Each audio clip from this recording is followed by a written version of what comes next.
Tiago, saudações.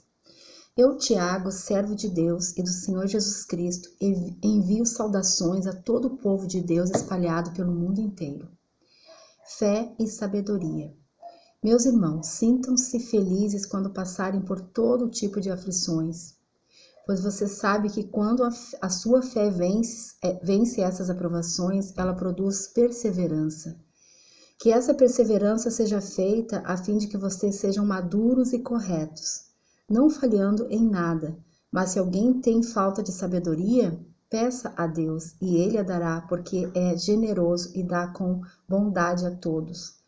Porém peço com fé, e não duvidem de modo nenhum, pois quem duvida é como as ondas do mar, que o vento leva de um lado para o outro. Quem é assim não pensa que vai receber alguma coisa do Senhor, pois não tem firmeza e nunca sabe o que deve fazer. Pobreza e riqueza. O irmão que é pobre deve ficar contente quando Deus faz com que melhore a sua vida. E quem é rico deve sentir o mesmo quando Deus faz com que piore de vida. Pois quem é rico desaparecerá como a flor da erva do campo. Quando o sol brilha forte e o seu calor queima a planta, aí a flor cai e a sua beleza é destruída. Do mesmo modo, quem é rico será destruído no meio dos seus negócios. Provas e tentações. Feliz é aquele que nas aflições continua fiel, porque depois de sair aprovado dessas aflições, receberá como prêmio a vida que Deus promete aos que o amam. Quando alguém for tentado, não diga: esta tentação vem de Deus, pois Deus não pode ser tentado pelo mal e Ele mesmo não tenta ninguém. Mas as pessoas são tentadas quando são atraídas e enganadas pelos seus próprios maus desejos. Então esses desejos fazem com que o pecado nasça, e o pecado, quando já está maduro, produz a morte. Não se engane, meus queridos irmãos, tudo de bom que recebemos e tudo que é perfeito vem do céu. Vem do céu, o Criador das luzes do céu. Ele não muda, nem varia de posição, o que causaria escuridão. Pela sua própria vontade, ele fez com que nós nascêssemos por meio da palavra da verdade, a fim de ocuparmos o primeiro lugar entre todas as criaturas. Ouvir e fazer. Lembrem-se disto, meus queridos irmãos. Cada um esteja pronto para ouvir, mas demore para falar e ficar com raiva, porque a raiva humana não produz o que Deus aprova. Portanto, deixem todo o costume moral e toda a má conduta, aceitem com humildade a mensagem que Deus planta no coração de vocês, a qual pode salvá-los.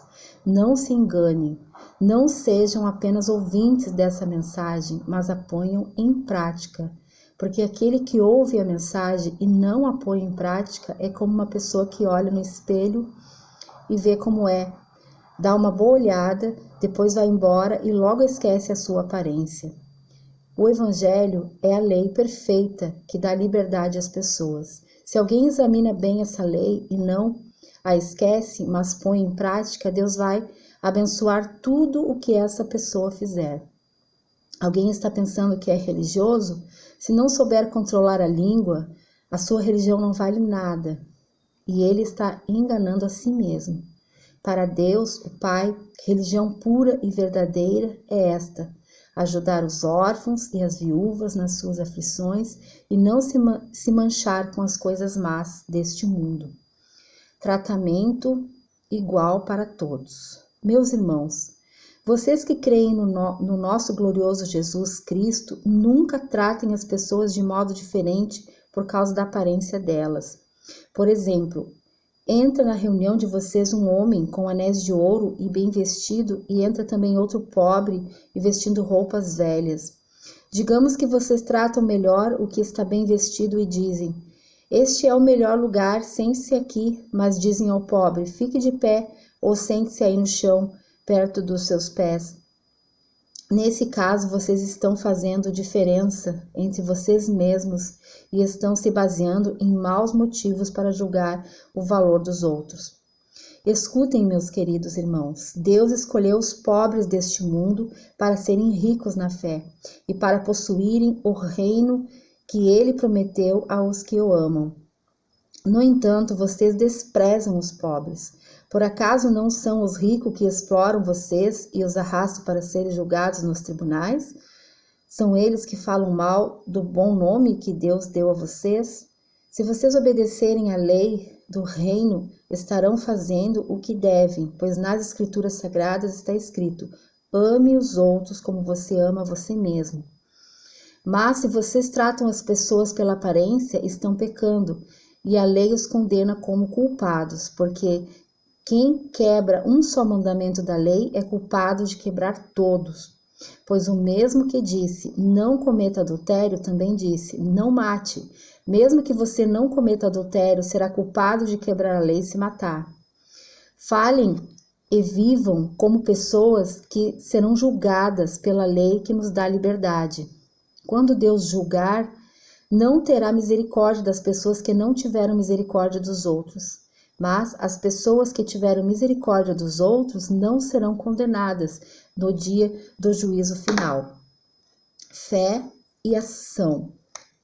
Meus irmãos, que adianta alguém dizer que tem fé se ela não vier acompanhada de ações? Será que essa fé pode salvá-lo? Por exemplo, pode haver irmão ou irmãs que precisam de roupas e que não têm nada de comer? Se vocês não lhes der o pão e o que elas precisam para viver, não adianta nada dizer. Que Deus os abençoe.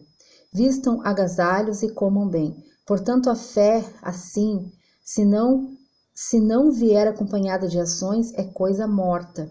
Mas alguém poderá dizer: você tem fé e eu tenho ações. E eu respondo: então me mostra como é possível ter fé sem que ela seja acompanhada de ações. Eu vou lhes mostrar a minha fé por meio das minhas ações. Você crê que há somente um Deus? Ótimo, os demônios também creem e tremem de medo. Seu tolo, vou provar-lhe que a fé sem ações não vale nada. Como é que o nosso antepassado Abraão foi aceito por Deus? Foi pelo que fez quando ofereceu seu filho Isaque sobre o altar. Veja como a sua fé e as suas ações agiram juntas. Por meio das suas ações e sua fé se tornou completa. A sua fé se tornou completa. Assim aconteceu o que as Escrituras Sagradas dizem. Abraão creu em Deus e por isso Deus o aceitou. E Abraão foi chamado de amigo de Deus. E assim vocês veem que a pessoa é aceita por Deus por meio das suas ações e não somente pela sua fé.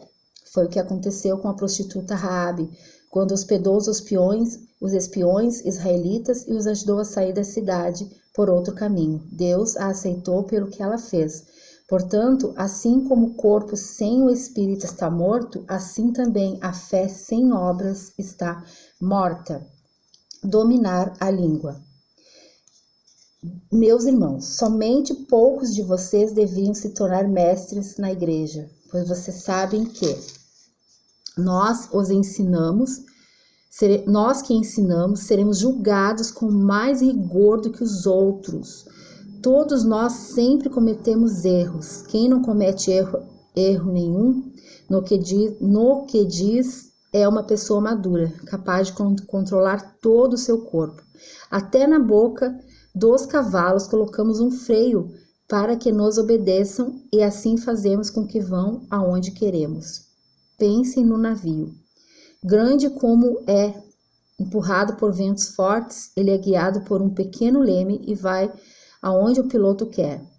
É isto o que acontece com a língua. Mesmo pequena, ela se gaba de grandes coisas. Vejam como uma grande floresta pode ser incendiada por uma chama. A língua é um fogo. Ela é um mundo de maldade. Ocupa o seu lugar no nosso corpo e espalha o mal em todo o nosso ser. Como o fogo vem do próprio inferno, ela põe toda a nossa vida em chamas. O ser humano é capaz de dominar todas as criaturas e tem domínio aos animais selvagens, os pássaros, os animais que se arrastam pelo chão e os peixes, mas ninguém ainda foi capaz de dominar a língua. Ela é má, cheia de veneno mortal e ninguém pode controlar. Usamos a língua tanto para agradecer ao Senhor como para amaldiçoar pessoas que foram criadas e recebidas por Deus. Da mesma boca saem palavras tanto de agradecimento como de maldição. Meus irmãos, não deve ser assim. Por acaso pode a mesma fonte jorrar água doce e água amarga? Meus irmãos, por acaso pode uma figueira dar azeitonas ou um pé de uva dar figos? Assim também, uma fonte de água salgada não pode dar água doce. A verdadeira sabedoria. Existe entre vós alguém que seja sábio e inteligente? Pois então que prove isso pelo seu bom comportamento e pelas suas ações práticas com humildade e sabedoria. Mas se no coração de vocês existe inveja, amargura e egoísmo, então não mintam contra a verdade, gabando-se de serem sábios. Essa espécie de sabedoria não vem do céu. Ela é deste mundo, é da nossa natureza humana e é diabólica. Pois onde há inveja, há egoísmo. Há também confusão e todo tipo de coisas más. A sabedoria que vem do céu é antes de tudo pura e é também pacífica, bondosa e amigável. Ela é cheia de misericórdia, produz uma colheita de boas ações, não trata os outros pela sua aparência e é livre de fingimento. Pois a bondade é a colheita produzida pelas sementes que foram plantadas pelos que trabalham em favor dela. Amizade com o mundo. De onde vêm as lutas e as brigas entre vocês? Elas vêm dos maus desejos que estão sempre lutando dentro de vocês. Vocês querem muitas coisas, mas como não podem tê-las, estão prontos até para matar a fim de consegui-las. Vocês a desejam ardentemente, mas como não conseguem possuí-las, brigam e lutam. Não conseguem o que querem porque não pedem a Deus. E quando pedem, não recebem porque os seus motivos são maus. Vocês pedem coisas a fim de usá-las para os seus próprios prazeres. Gente infiel, será que vocês não sabem que ser amigo do mundo é ser inimigo de Deus? Quem quiser ser amigo do mundo se torna inimigo de Deus. Não pensem que não quer dizer nada esta passagem das Escrituras. O Espírito de Deus, o Espírito que Deus pôs em nós está cheio de desejos violentos, porém a bondade de Deus mostra que é ainda mais forte, pois as escrituras sagradas dizem: Deus é contra os orgulhosos, mas é bondoso com os humildes. Portanto, obedeçam a Deus e enfrentem o diabo, que ele fugirá de vós. Cheguem perto de Deus e ele se chegará perto de vocês. Lavem as mãos, pecadores, limpem o coração, hipócritas. Fiquem tristes, gritem e chorem. Mudem as suas risadas em choro e a sua alegria em tristeza. Humilhem-se diante do Senhor e ele o colocará numa posição de honra. O hábito de julgar os outros. Meus irmãos, não falem mal um dos outros. Quem fala mal do seu irmão em Cristo ou julga está falando mal da lei e julgando-a. Pois se você julga a lei, então já não é uma pessoa que obedece à lei, mas se alguém que a julga, mas é alguém que a julga. Deus é o único que faz as leis e o único juiz. Só ele pode salvar ou destruir. Quem você pensa que é para julgar os outros? O futuro pertence a Deus. Agora escutem vocês que dizem: hoje ou amanhã iremos a tal cidade e ali ficaremos um ano fazendo negócios e ganhando muito dinheiro. Vocês não sabem como será a sua vida amanhã, pois vocês são como uma neblina passageira que aparece por algum tempo e logo depois desaparece. O que vocês deviam dizer é isto: se Deus quiser, estaremos vivos e faremos isto ou aquilo. Porém, vocês são orgulhosos e vivem gabando-se. Todo esse orgulho é mau, portanto, comete pecado a pessoa que sabe fazer o bem e não o faz. Aviso aos ricos. Agora, ricos, escutem. Chorem e gritem pelas desgraças que vocês vão sofrer. As suas riquezas estão pobres e as suas roupas finas estão comidas pelas traças. O seu ouro e a sua prata estão cobertos de ferrugem. E essa ferrugem será testemunha contra vocês, e como fogo comerá o corpo de vocês. Nesses últimos tempos, vocês têm amontoado riquezas e não têm pago os salários das pessoas que trabalham nos seus campos. Escutem as suas reclamações, os gritos dos que trabalham nas colheitas têm chegado até o ouvido de Deus, o Senhor Todo-Poderoso. Vocês têm tido uma vida de luxo e prazeres aqui na terra e estão gordos como gado pronto para matadouro. Vocês têm condenado e matado os inocentes e eles não podem falar contra vocês. Vários conselhos. Por isso, irmãos, tenham paciência até que o Senhor venha. Vejam como o lavrador espera com paciência que a sua terra dê colheitas preciosas. Ele espera pacientemente pelas chuvas do outono e da primavera. Vocês também precisam ter paciência. Não desanimem, pois o Senhor virá logo. Irmãos, não se queixem uns dos outros para não serem julgados por Deus. O juízo está perto, pronto para vir. Lembrem dos profetas que falaram em nome do Senhor e os tomem como exemplo de paciência nos momentos de sofrimento. E nós achamos que eles foram felizes por terem suportado o sofrimento com paciência. Vocês têm ouvido a respeito da paciência de Jó e sabem como no final Deus abençoou, porque o Senhor é cheio de bondade e de misericórdia.